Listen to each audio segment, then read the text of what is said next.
ఒకసారి మన ఆంధ్రప్రదేశ్‌లో ఉన్న రైతులంతా ఒక వీడియో పెడతా. ఆ వీడియో పూర్తిగా చూడండి. పోవాలని పోవు, పంట కాలువలకు పోతాయి, కృష్ణా డెల్టాకు పోతాయి. కృష్ణా డెల్టాలో 90 రోజులు 100 రోజులు పంట వస్తుంది. ఎంత కావాలి నీళ్లు? 150 టీఎంసీలు కావాలి. 170 టీఎంసీలు వాడాం. 170 టీఎంసీలో మనం తీసుకొచ్చేది 80 టీఎంసీ.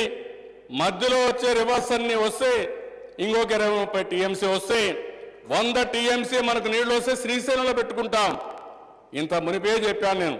శ్రీశైలం నీళ్లు కర్నూలులో, కడపలో, అనంతపూర్లో, చిత్తూరులో, నెల్లూరులో కొన్ని వందల టీఎంసీ నీళ్లు పెట్టుకోవచ్చు.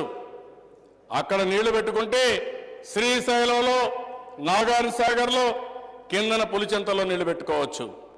ఇవన్నీ పెట్టుకుంటే కరువు రాదు దిశ. నేను ఆ విషయాలు సముద్రంలోకి తీసుకొచ్చే పోయే నీళ్లు కృష్ణాకు తీసుకొచ్చి పంటకిస్తాం.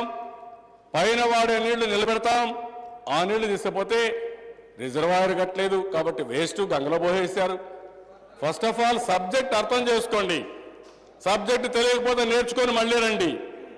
కానీ అడ్డదుడ్డంగా మాట్లాడి ఏదో ఒకటి మాట్లాడాలంటే నాకైతే నాకు ఆశ్చర్యం వేస్తుంది దేశ. జగన్మోహన్ రెడ్డి చూసి ఎప్పుడు నవ్వుతా ఉంటాడు. ఆ నవ్వులు ఎందుకు మీరు అందరూ ఆలోచించారు దేశ. ఎప్పుడైనా ఒక వ్యక్తి ఎప్పుడు నవ్వుతారంటే అలవాటు అయిపోయిన అవుతారు, లేకపోతే ఎక్కిన నవ్వులు అవుతారు, లేకపోతే ఏమి తెలియనప్పుడు అవుతారు. నాకు అదే అర్థం కాలేదు. నేను ఒక సీరియస్ సబ్జెక్ట్ని వైఎస్ఆర్ కాంగ్రెస్ ఎమ్మెల్యే అడుగుతున్నా. నేను చెప్పింది మీకు అర్థమైందా? అర్థం కాకపోతే నేను మళ్ళా చెప్తానండి. అందుకేనా మళ్ళీ చెప్తానండి. పాఠాలు మీ అందరికీ పాఠాలు అర్థం కావాలి. అందుకనే చెప్తున్నా. గోదావరి పైన, గోదావరి ఎక్కడుందో సగం చూడలేదు, మీరు పోయి చూడాలి. రాయలసీమలో ఉండేవాళ్ళు గోదావరి చూసుండ్రు. గోదావరికి వెళ్ళాలి. మన పుష్కరాల పోయింటి పుణ్యమైన వచ్చేది, కానీ అది కూడా మీరు పోయినట్టు కనపడలేదు నాకు. నేను అందుకని గోదావరి పైన పోలవరం వస్తా ఉంది. ఆ విషయం మీకు తెలుసు నాకు తెలియదు. కృష్ణా నది పైన నీళ్లు రావడం లేదు. ఈ సంవత్సరం 66 టీఎంసీ నీళ్లు వచ్చాయి. పంటలకు కాదు, తాగడానికే నీళ్లు రాలేదు. నిన్న మళ్ళీ కర్ణాటక గవర్నమెంట్ ఆల్మట్టి 524 కడతామంటున్నారు. వాళ్ళు 524 మీటర్లకు వెళ్తే వచ్చే నీళ్లు కూడా రావు. మనం పోరాడుతున్నాం, కోర్టులో ఉన్నాయి.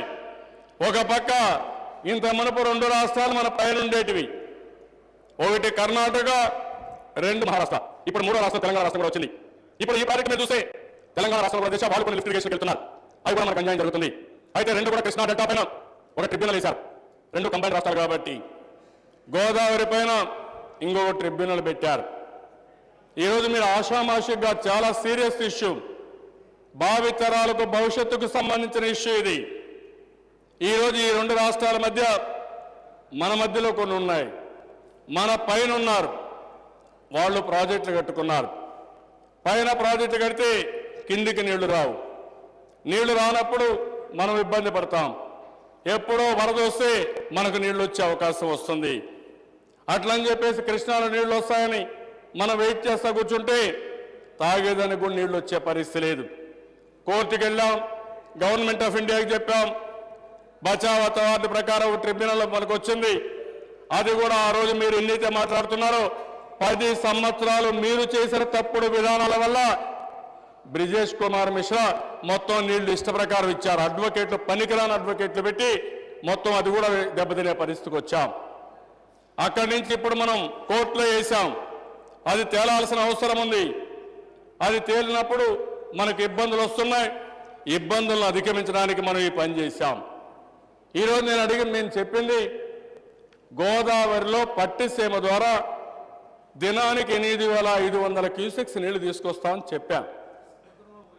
అవి కూడా అక్కడ సముద్రంలో గోదావరిలో పోతాయి, ఇక్కడ కృష్ణా పంట పొలాలకు వెళ్తాయి. బ్యారేజ్లో 3 టీఎంసీ నీళ్లే కెపాసిటీ ఉంది. ఇంకా 1 టీఎంసీ ఆ సిల్ట్ తీస్తే వస్తుంది. అయితే 4 టీఎంసీ ఇక్కడ పెట్టుకోగలుగుతాం. ఎప్పటికప్పుడు నీళ్లు కాలువల్లో పొలాలకు వెళ్తాయి. పొలాలకు వెళ్తే 170 టీఎంసీ నీళ్లు ఒక పంటకు వాడుతున్నాం. మనం తెచ్చే నీళ్లు 85 టీఎంసీ నీళ్లే. 80 టీఎంసీ నీళ్లు ఎప్పటికప్పుడు ఉపయోగించుకుంటాం. ఎన్ని రోజులు వరద వస్తే ఎన్ని రోజులు సముద్రంలోకి నీళ్లు పోతాయో ఈస్ట్ గోదావరి వెస్ట్ గోదావరికి ఒక్క ఎకరాకు నష్టం లేకుండా మిగిలిన నీళ్లు తీసుకొస్తాం. ఆ నీళ్లు ఇక్కడ ఉపయోగించుకుంటే ఇక్కడ వాడే నీళ్లు పైన పెట్టుకోవచ్చు అంటే మళ్ళా అంటున్నారు ఎక్కడుంది, ఎక్కడ పెడతారు, ఎక్కడ రిజర్వాయర్ ఉంది అంటారు. మీకేమైనా సబ్జెక్ట్ అర్థమైతే కాకపోతే చెప్పండి, బేసిజం లేదు. ఇంకా ఒకసారి చెప్తా, 2 సార్లు చెప్తా, 3 సార్లు చెప్తా. అవసరమైతే ఒక క్లాసు పెట్టుకుందాం, బయట కావాలంటే ఎక్స్పర్ట్స్ని పిలిపిస్తా, మీ అందరికి ఎక్స్ప్లెయిన్ చేస్తా. మీరందరూ వినండి, ఇన్ని నేర్చుకోండి. నేర్చుకొని వచ్చి ఒక విషయం ఉంటే ఏదైనా మెరుగైన విధానం ఉంటే మీరు చెప్పండి, దానికి కూడా నేను ఒప్పుకుంటాను. ఈ అసెంబ్లీలో పిచ్చలపల్లి సుందరయ్య పెద్ద పెద్ద మేధావులు ఇక్కడ పనిచేసిన అసెంబ్లీ ఇది. ఈరోజు మీరు నేను అనేది నాకు బేసిస్ ఏం లేదు, నాకు తెలియకపోతే సబ్జెక్ట్ నేర్చుకుంటాను, మీరు చెప్పినా నేర్చుకుంటా. మీకు అట్ట కావడం లేదు, మీరు ఎంతో పైన వితండవాదం చేస్తున్నారు. మేము చూశారు కదా వీడియో. మన ఇండియాలోనే ఒక పేపర్ చూడకుండా ఏ నదుల్లో ఎంత నిల్వ ఉంచాలి వాటరు, ఏ నది నుంచి ఎంత వాటర్ వదలాలి, ఆ వాటర్ ఎక్కడికి వెళ్తుంది, ఆ వాటర్ని రైతులు ఎప్పుడు ఉపయోగించుకోవాలి అని ఎవరైనా ఏ ముఖ్యమంత్రి అయినా పేపర్ చూడకుండా ముఖ్యమంత్రి మన ఇండియాలో ఎవరైనా ఉంటే నాకు ఆ వీడియో నాకు ట్యాగ్ చేయండి. సో చంద్రబాబు నాయుడు గారు ఆయనకున్న టాలెంట్ బట్టి మన ఆంధ్రాని డెవలప్ చేస్తాడని నేను అనుకుంటున్నా. ఈ వీడియో చూశాక మీకేమనిపించిందో కామెంట్ చేయండి.